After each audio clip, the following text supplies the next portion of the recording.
In 1977, a six-wheeled car appeared with an 8.2-liter Cadillac engine and an almost absurd promise to outperform Ferrari, Lamborghini, and Porsche. It was not a model or a movie prop. Its creator claimed it would enter production and exceed 200 miles per hour. But the machine that was supposed to shake up the automotive industry was ultimately reduced to just 2 examples, and it is not even clear that both were completed exactly as promised. Its creator was Robert Jankel, a British designer, entrepreneur, and car builder with one obsession: creating cars that no one could ignore. Jankel had founded Panther Westwinds in 1972 near Brooklands. The company built exclusive, extremely expensive cars in very small numbers, largely by hand. Their models combined mass-produced mechanics with spectacular bodywork. They were cars for wealthy customers who didn't, and 39T, want to find another one like it in the parking lot. But as the decade progressed, sales began to weaken. Jankel needed something to put Panther back in the spotlight. The inspiration came from seeing the Tyrrell P34 Formula One car during the 1976 British Grand Prix. The single-seater had already demonstrated that 6 wheels could become a powerful technical and advertising tool. Jankel decided to bring that image to the road. The project began in a workshop separate from the rest of the company. Some of the staff were even unaware of what was being built. Wayne Cherry and Jeff Lawson worked on the styling under Jankel and 39's direction. The result took the wedge-shaped body style trend to an almost science fiction extreme. The layout used 4 small front wheels that all provided steering, along with 2 large wheels on the rear axle. In theory, additional front tires could provide more grip and greater braking capability, but transferring a Formula One solution to a huge luxury convertible did not guarantee the same advantages. Jankel wanted even smaller front wheels, but no suitable tires existed that could withstand the speed he intended to claim. He ultimately used 13-inch wheels fitted with specially developed Pirelli tires. Behind the occupants sat one of the largest production engines available, the Cadillac Eldorado's 8.2-liter V8. The Cadillac used front-wheel drive. That allowed Panther to take the complete engine and transmission assembly, reposition it, and install it behind the occupants.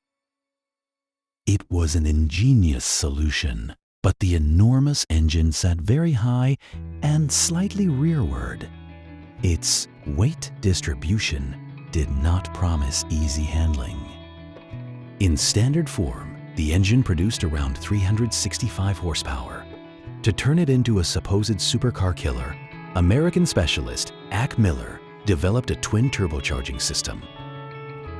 Jankel claimed 600 horsepower, more than the Ferrari Boxer and Lamborghini Countach offered at the time, but that was an advertised figure, not an independently verified measurement, and historical sources indicate that the completed car never actually produced that much power.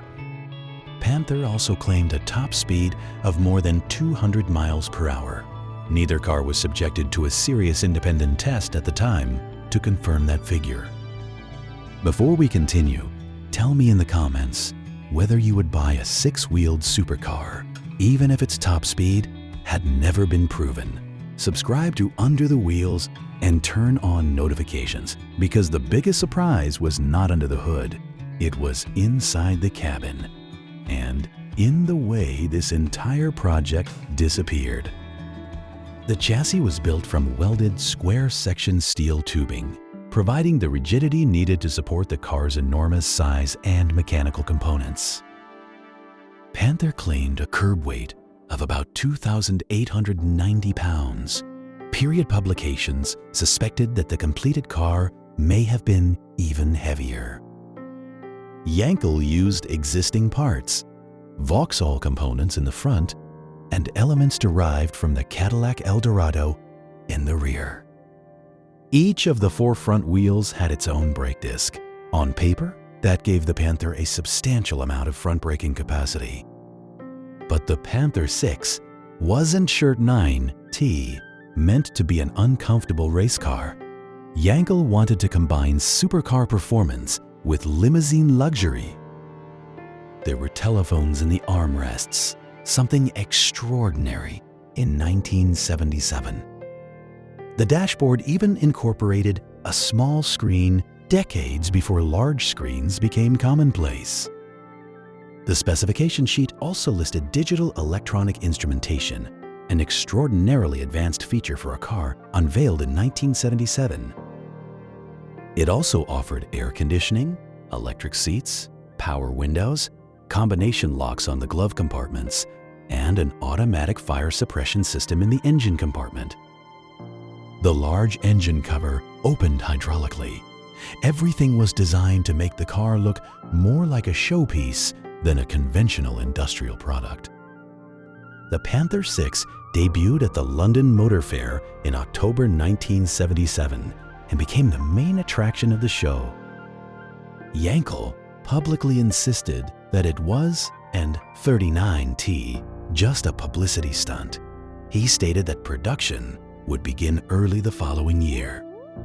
The price was $39,950, while a Ferrari Berlinetta Boxer cost approximately £26,000.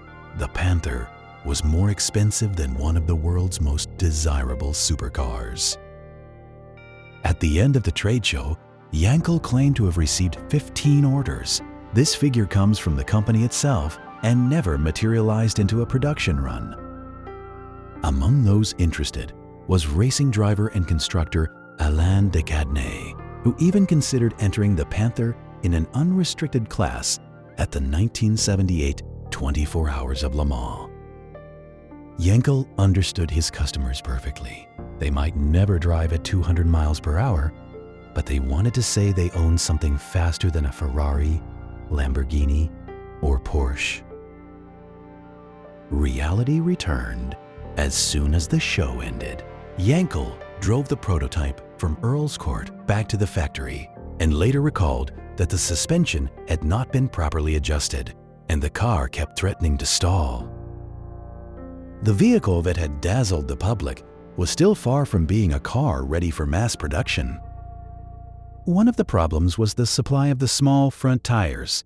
Pirelli stopped providing that special size, making it very difficult to continue the project as it had been designed. But the tires were only part of the problem. Panther was facing financial difficulties. Production delays were mounting, and the 1979 energy crisis made the situation even worse. Panther eventually entered financial administration and passed into the hands of a South Korean investor. The Panther 6 was not included in the company's future plans. According to research published by Octane and the Panther Car Club, Panther completed only one car itself. A second, left-hand drive example was finished later, using parts acquired during the company's liquidation. Both were repainted at different stages. This fueled rumors for years that more units existed, but only 2 are known. The first car later became connected with the Saudi royal family and spent much of its life in the Middle East. The second one had an even stranger story. It passed through the United States and Canada, returned to Europe, and remained stored for years in a Greek port. After suffering damage and years of neglect, it required an extensive restoration. Every aluminum body panel had to be repaired before the car could look presentable again. Both cars have survived. Even decades later, the Panther 6 still produces exactly the reaction it was designed to create. Everyone has to stop and look. Subsequent tests described a car with enormous torque, plenty of front-end grip, and surprisingly light steering. They also warned that its weight distribution demanded respect. The Panther 6 failed to meet its production targets and did not officially demonstrate its speed. But as a publicity stunt, It was an absolute success. A small British company managed to get the whole world talking about it. It was a supercar built around a promise, an image, and a number impossible to ignore. 6 wheels, a gigantic V8, and only 2 examples. Tell me in the comments whether it was a misunderstood masterpiece or the most expensive publicity stunt of the 1970s. And subscribe to Under the Wheels to discover more cars that seem to come from the future, only to disappear.